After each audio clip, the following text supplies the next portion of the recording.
एक समय की बात है। श्री समर्थ महाराज और उनका शिष्य परिवार कुछ दिनों के लिए एकत्रित हुआ।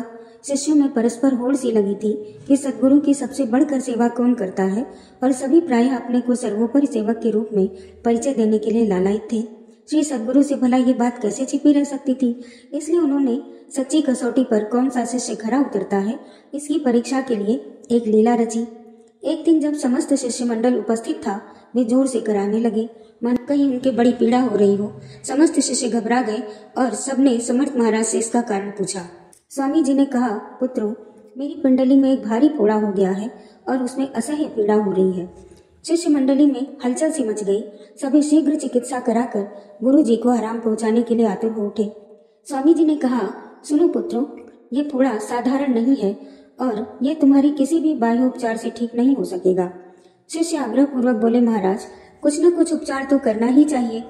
स्वामी महाराज ने उत्तर दिया, हाँ पुत्रों, इसके लिए एक ही उपचार हो सकता है और उससे तुरंत मेरी पीड़ा मिट जाएगी, परंतु यह दुस्साध्य है। इतना कहकर वे चीख चीख कर पुनः कराने लगे। यह देखकर शिष्य बोले, महाराज, कैसा भी दुस्साध्य उपचार क्यों न हो, उसे करने में हमें अपने प्राणों की भी चिंता नहीं है। आप बताएं तो सही। स्वामी जी सब शिष्यों से यही तो कहलवाना चाहते थे। उनके इतना कहते ही स्वामी जी बोले, सुनो, इसका उपचार यह है कि कोई मनुष्य मेरे इस फोड़े को मुंह लगाकर चूस ले, बस मेरी पीड़ा तुरंत मिट जाएगी, परंतु यह चूसने वाला मर जाएगा। स्वामी जी की यह बात सुनते ही सभी एक दूसरे का मुंह देखने लगे। कोई भी इस कार्य के लिए आगे नहीं बढ़ा। अंत में कल्याण नामक शिष्य उठे। उन्होंने स्वामी जी से फोड़े पर बंधी पट्टी खोलने को कहा। स्वामी जी ने कहा, पट्टी खोलने में मुझे असह्य पीड़ा होगी, इसलिए पट्टी नहीं खोलनी है। हाँ, पट्टी में एक कोने पर फोड़े का काला सा मुंह दिख रहा है, बस वहीं से चूसना आरंभ करो। कल्याण ने सद्गुरु के चरण पर सिर रखा और फोड़े को मुंह में लेकर चूसना आरंभ कर दिया।